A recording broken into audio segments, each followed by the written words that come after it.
बुद्धीशी निगडित अवधान म्हणून एक संकल्पना आहे। आता त्याविषयी दादाश्री काय म्हणतात हे जाणून घेऊया। अवधान जे आहे, दादाश्री म्हणतात ते मर्यादित आहे, ते बुद्धीच्या शक्तीवर अवलंबून आहे।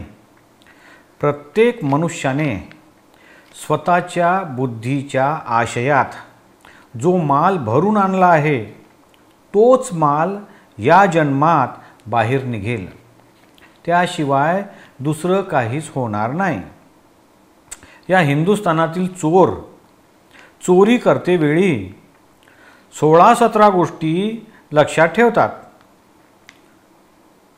चोर चोरी करण्याच्या वेळी खाता न पिता चोरी करण्यास जातो, त्यामुळे त्याची अवधान शक्ती वाढते, सावधगिरीची शक्ती वाढते की चोरी कुठं करायची आहे, कोणत्या ठिकाणी करायची आहे, किती वेळा जायचं आहे, पोलीस कोठं आहे, पाकिट कोणत्या खिशात आहे, कोणता खिसा कापायचा आहे, कोणत्या बाजूने पळावं। अशा एकाच वेळी कितीतरी गोष्टीकडे त्याचं अवधान राहतं। तर हिंदुस्थानातील चोरांना हे असं लक्ष ठेवावं लागतं। अवधान शक्ती जी आहे हे पूर्ण बुद्धिजन्य आहे, ज्ञानजन्य नाही।